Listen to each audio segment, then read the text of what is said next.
Today, on the island of Silver, Toby will turn into a road vehicle. Gordon tries to set a new record. And James has no time for Toby. What dirty object? And it's all on today's episode of Thomas the Tank Engine.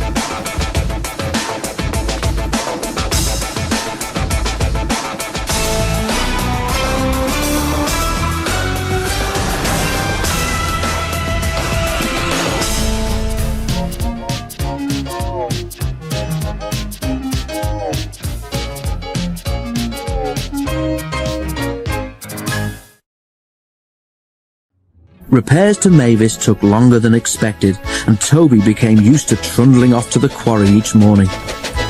Because of Toby's small water tank, his driver and fireman had arranged with the quarry manager that they should bring loaded trucks down to Farquhar at lunchtime instead of later in the day. It saved time too, for Toby would otherwise have needed an extra journey to fill his water tank. This way, he delivered the trucks and got water in one visit. Time passed and the weather became colder, with hard frosts during the night. They didn't worry Toby.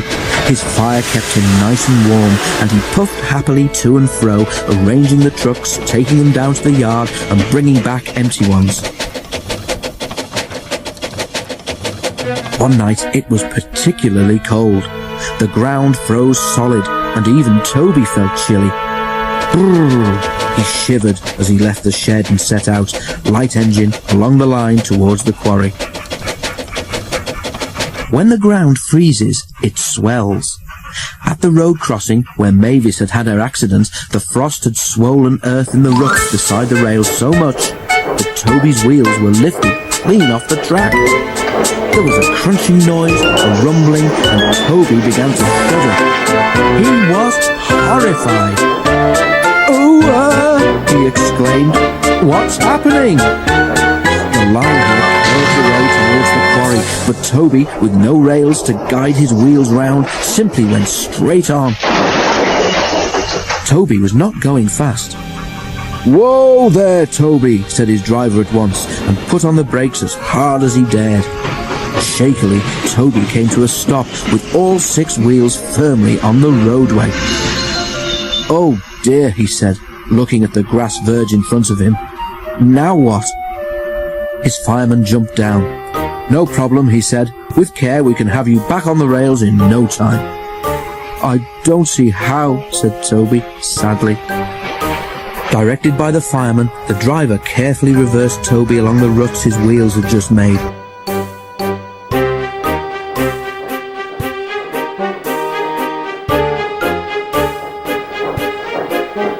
At last, with a thud and a jolt, Toby felt the rails safely beneath his wheels once more.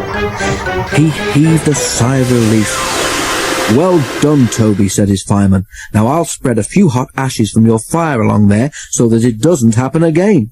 Then we can get safely up to the quarry and no one will be any wiser." But they reckoned without the fat controller. When Mavis was home after being mended, he came to see the engines. "What's this I hear, Toby?" he asked. "Trying to be a traction engine, were you?" Toby blushed, but the fat controller wasn't cross. Toby told him about Terence. The fat controller laughed. "If I were you," he said, "I should leave the roads to what they were made for. You stay on the rails. You'll find them much more comfortable." Toby the tram engine was quick to agree. The fat controller preferred steam engines on his railway.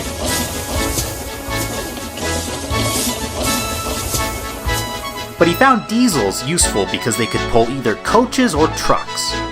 "You're versatile," he would say to them. "Real mixed traffic engines." Boko and Bear were proud of this, but James was not impressed. He liked these 2 diesels, but he treated all others with deep suspicion. "Diesels don't use coal and water," he would say darkly. "How can you trust an engine who isn't normal in his habits?" Visiting diesels sometimes boasted about how special they were. Usually Boko and Bear had to spend the next day smoothing ruffled feelings. One day, a particularly naughty diesel came from the other railway. When the visitor found that he had to share the shed with steam engines, He stopped outside in disgust and refused to go any further. "Why on earth does your controller keep such out-of-date objects?" he growled rudely. "Dirty, smoky, slow things. Ugh!" He shuddered delicately. "On our railway," the diesel continued loftily, "steam engines are kept strictly to their place and not allowed on the main line without special permission." Boko, who was showing the diesel around, lost patience. "Stay outside then if you're so proud about it," he said crossly. "I'm going to join my friends." "I hope it's cold tonight and he can't start in the morning," snorted James. "At least someone might want to preserve us. Who'd need him, old stuck-up?"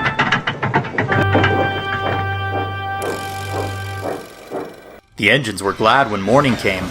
They went to fetch their trains as early as they could, and the visitor was left alone.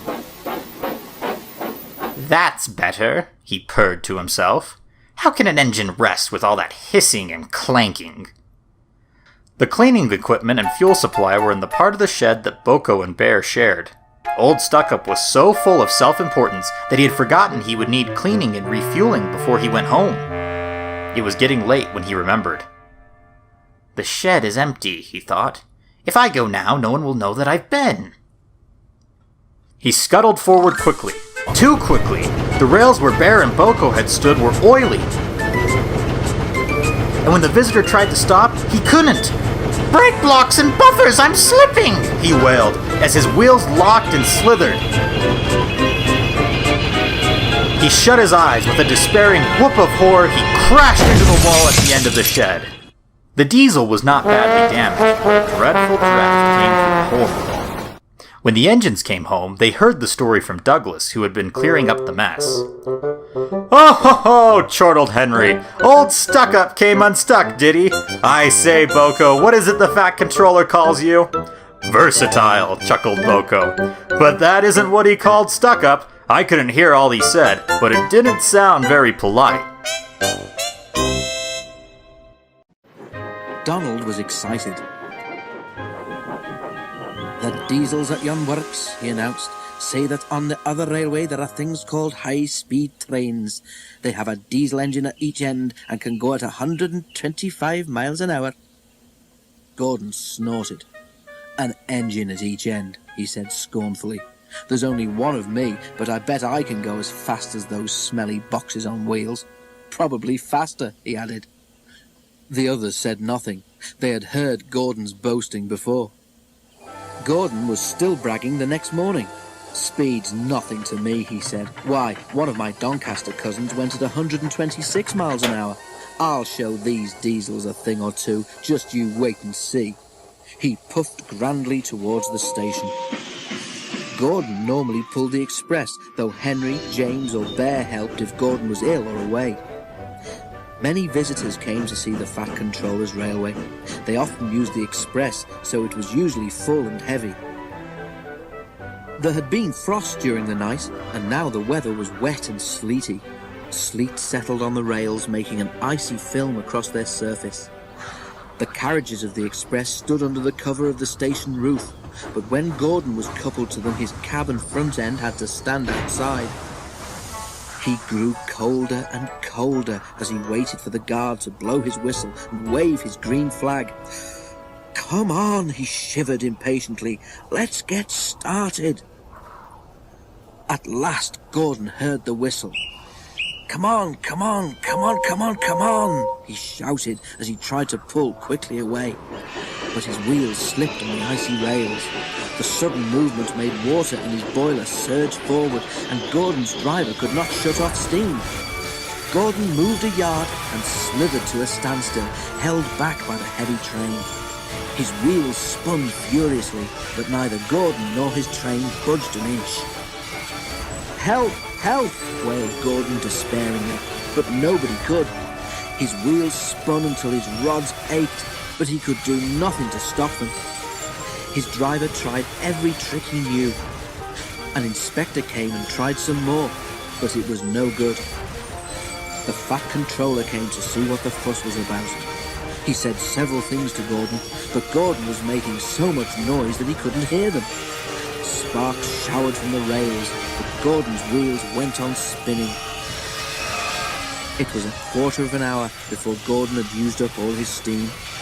Reduced pressure allowed the driver to close the regulator, and with a deep sigh of relief, Gordon felt his wheels stop turning.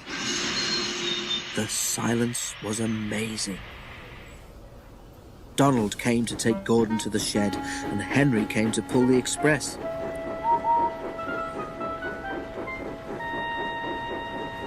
When the train had gone, workmen had to replace the rails where Gordon had been standing because his spinning wheels had worn deep grooves in them.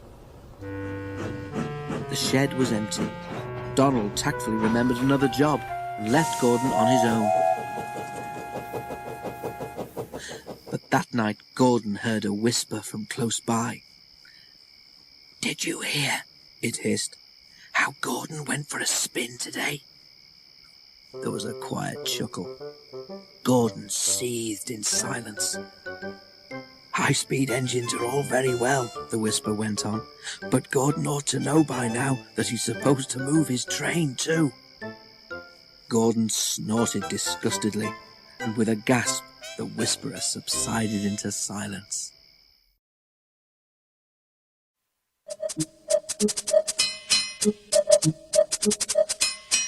Toby and Henrietta were enjoying their new job on the island of Sodor, but they do look old-fashioned and did need new paint. James was very rude whenever he saw them. "Yuck! What dirty objects," he would say. At last, Toby lost patience. "James," he asked, "why are you red?" "I am a splendid engine," answered James, "ready for anything. You never see my paint dirty." "Oh," said Toby innocently, "that's why you once needed bootlaces, to be ready, I suppose." James went redder than ever and snorted off. It was such an insult to be reminded of the time a bootlace had been used to mend a hole in his coaches.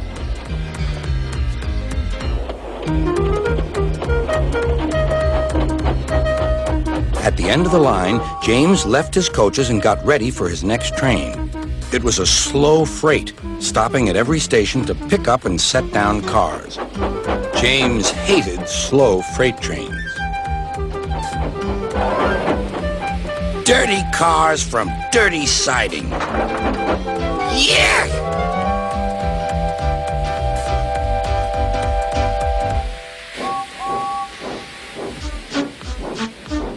Starting with only a few, he picked up more and more cars at each station till he had a long train.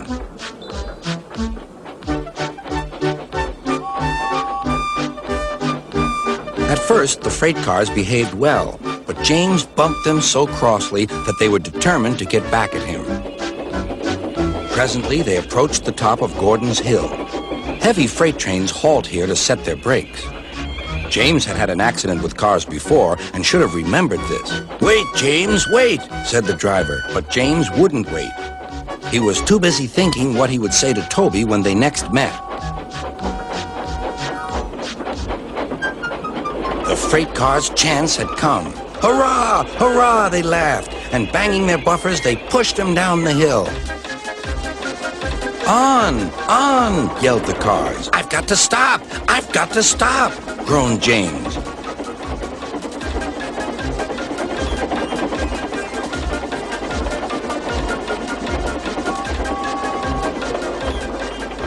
Disaster lay ahead.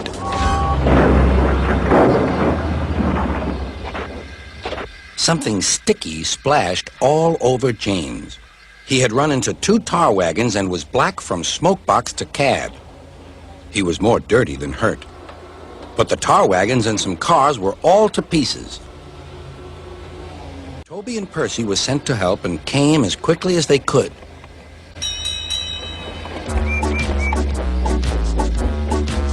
Toby and Percy cleared away the unhurt cars and helped James home. "Well done, Percy and Toby," he turned to James.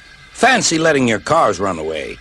I am surprised. You're not fit to be seen. You must be cleaned at once. Toby shall have a new coat of paint." "Please, sir, can Henrietta have one too?" said Toby. "Certainly, Toby." "Oh, thank you, sir. She will be pleased." All James could do was watch Toby as he ran off happily with the news.